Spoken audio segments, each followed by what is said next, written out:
chic, freak out. Oh, freak out. Live free, say chic, freak out. Hi, welcome to Rhythm and Rap. I'm J.J. Johnson.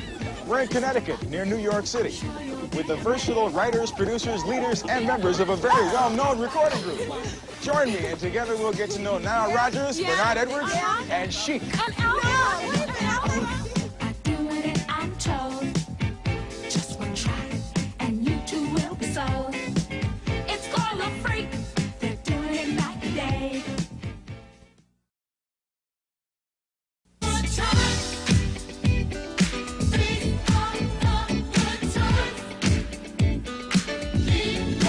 Online Entertainment presents Freeze Frame.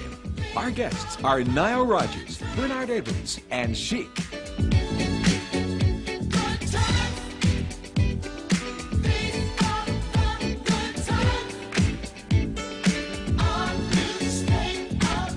Any black group can't become a rock and roll band, you know. I guess the same as any white group can't become an R&B band. Yes, because we were so ultra poor, we decided, well, why shoot for like that? Let's go for the real big time.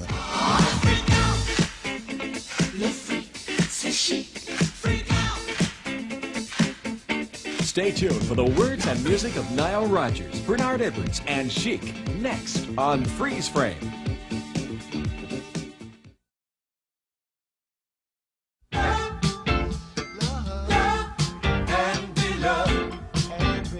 Nile Rodgers and Bernard Edwards, writers, producers, performers, and founders of Chic. For years, Nile and Bernard searched for stardom. In 1977, their first record, Dance, Dance, Dance, quickly became the first of many monster hits for this talented duo. Soon afterwards, stars like Diana Ross, Sister Sledge, and Deborah Harry were knocking at the door for their services. The Chic organization is the result of years of hard work and planning by Nile and Bernard, who've managed to cope with their new lifestyle and success with down-to-earth ease. Yeah. Do it one more time. Okay.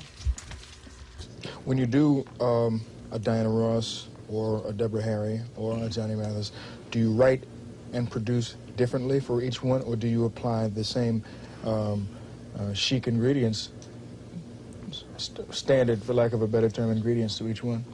Well, see, everybody has certain guidelines that they work by. You know, I mean, in other words, we have a certain formula for doing what we do. However, we absolutely write and produce differently for each one of those artists.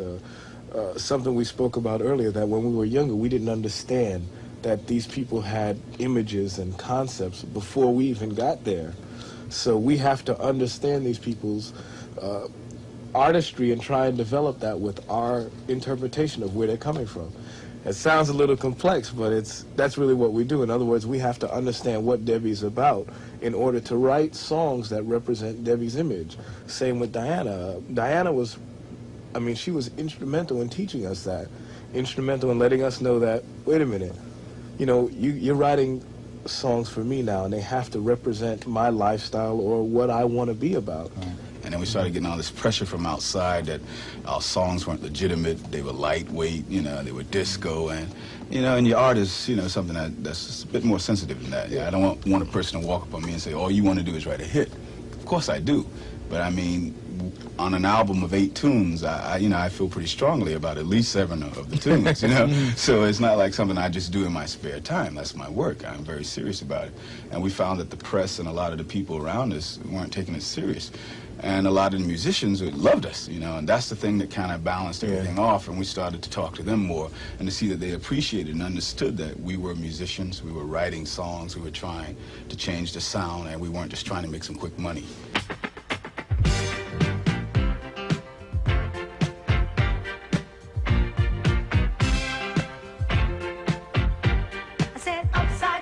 So when we did Diana, it kind of led, you know, to Debbie and Johnny, because now people take us, you know, as producers as opposed to just disco producers. We had a hit with legitimate artists, you know, as opposed to Chic and Sister Sledge, disco artists. So we're thrilled, you know, that they would take the chance, you know. When Diana came in, we even said to her, we're thrilled and we appreciate the fact that you would take a chance and come in here and try it. And we read an article about Debbie. She says people are crazy if they think that, oh, Nile and Bernard do is disco, you know, and she says that you can quote me on that. As a matter of fact, it's in the Post. And we feel good that, you know, the singers now, they think of us as producers and songwriters. And they're coming to us for songs and for a record, not for a disco hit. What did it used to be like before the success? It was pretty heavy. I remember Bernard and I, like our normal existence was to, on Monday we would pawn our instruments, right? And this is no kidding. Monday we would pawn our instruments, and either he or myself would come up with a gig for the both of us Thursday afternoon or Friday morning. So then you'd call the other guy and say, yo man, now we gotta scrape up some bread to get this stuff out of hot. And what happened was that the job was only paying maybe $5-10 more than the price of the pawn ticket.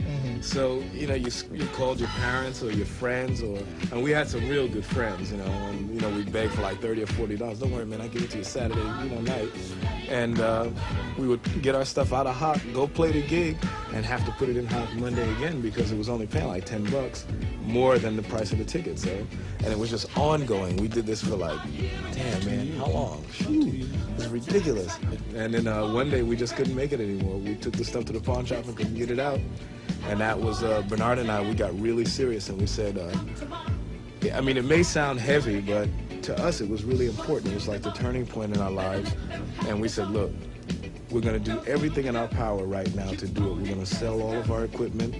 We're going to make a record. And if it doesn't hit, we'll just go to the George Washington Bridge and hold hands, and there we go. And we were dead serious.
At that time, the only thing that was really big was, you know, like groups like Elton John, and I mean, they were bigger than life, Rod Stewart.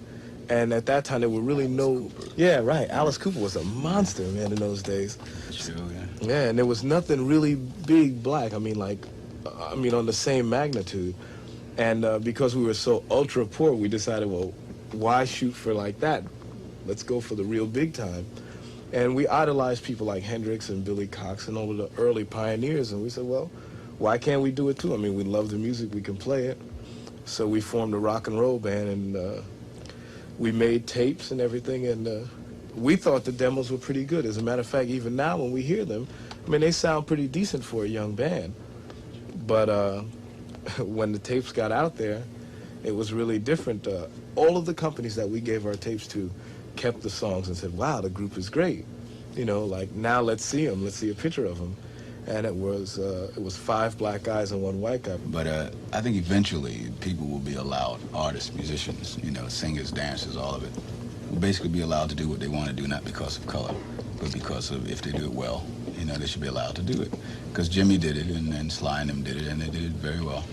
But unfortunately, any black group can't become a rock and roll band, you know. I guess the same as any white group can't become an R&B band. It's very difficult. Honestly, but it's because of the label. It's not black and white. It's just that, you know, you're dealing with people, and a record company plays it safe. If you bring in something that they think they can sell, you know, they're gonna go for it. As far as taking a chance, it got to be someone there has to believe in it to take that chance, you know.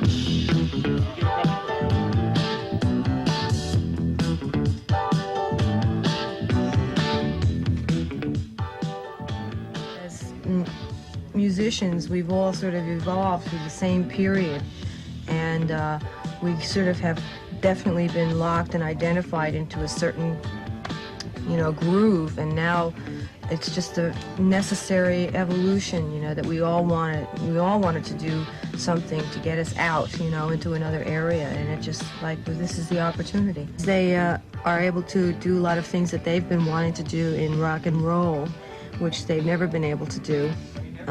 They've been sort of limited to approaching an audience that would really understand them, and by writing music for me, they're able to approach my audience, which is more of a rock audience.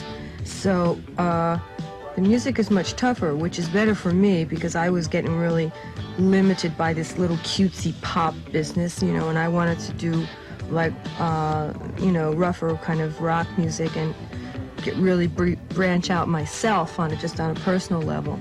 So we're all getting a chance to have more longitude and latitude, I guess.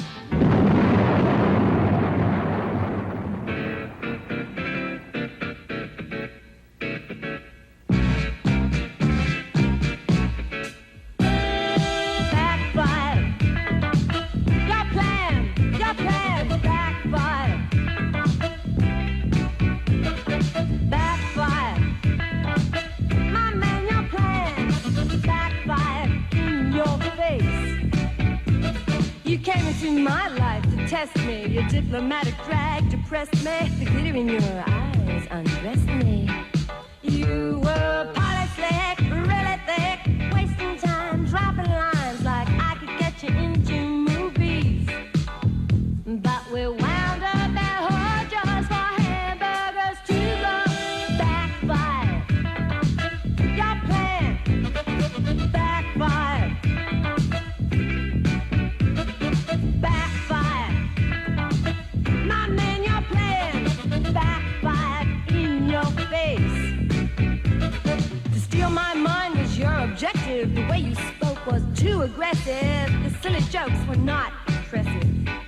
Like a traveling salesman met farmer with 3 daughters, yes. All the quips were so suggestive.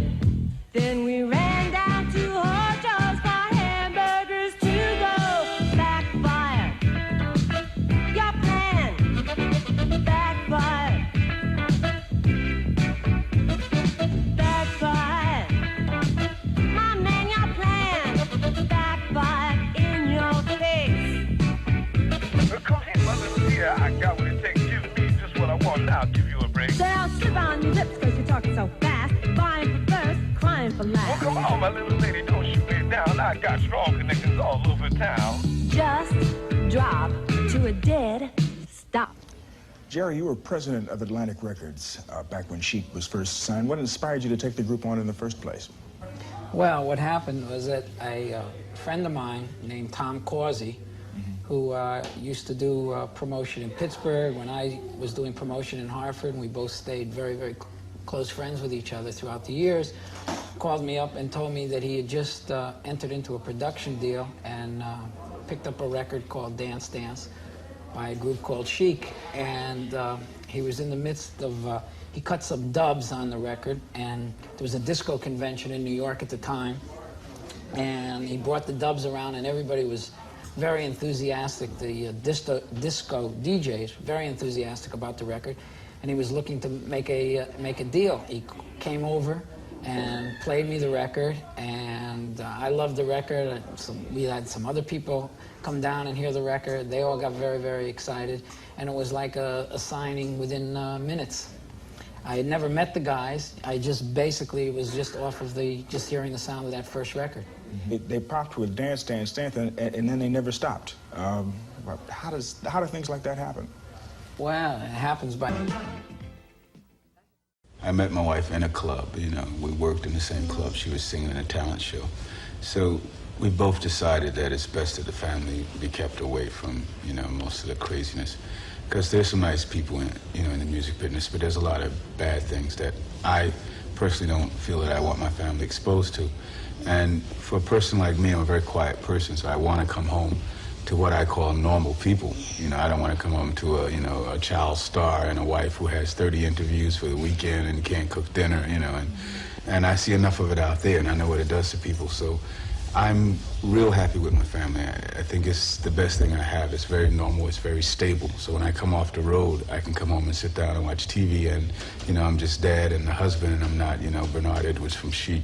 You know, I like the wife being home, you know, and taking care of the children, especially when they're young. And I like for the children to know their mother and father, and I think it's important for kids to have a mother and a father to grow up, and you know, to more or less have a working father, and those type of things, the more conservative things from the old days. When Bernard stopped working at the post office and started into the music field, there was a difference in our lives because we knew that the post office was an assured check during the week, but when he went into the music field, there were times when he didn't have work, and there were times when the paycheck was nice. But with the two children, he often worried more than anything about the children and where their next pair of shoes would come from and all, but they always had. The post office was, again, a sure thing, whereas the music field was not. You and Bernard have been together for a long time, haven't you? Yeah, if my math is right, it's about 13 years. And, yeah. Have you been making music together for that long? Absolutely. In other words, our relationship developed from music. I saw him walking down the street in the neighborhood with his bass, but we didn't hook up right then. You know, we lived one block away from each other. Mm-hmm. But when we eventually met, it was through music, and our friendship has revolved around music. How about the other friends? I mean, your other friends in life, do you still hang around the same folks? Absolutely. It's funny, too, because I've met a lot of people now that I dig a lot, you know, a lot of new friends that are hip, but the old friends, we seem to have a different kind of relationship. It's a lot of, I guess it's a lot of humor, a lot of joking around, a lot of, you know, just a lot of good times. That's really what it is. We just do, we hang, that's what it is. You know, we just, it's hip, it's really, really good. I know the real thing that keeps Bernard and I really close together is that our friendships are so limited. Like, the people who are our friends now are exactly the same people who were our friends then. When it first started happening, what was the first thing you went out and bought? Well, let me see. Bernard bought a color TV. He had, like, no furniture, and he had a little Sony Trinitron sitting in his house with nothing in there at all.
All that pressure got you down.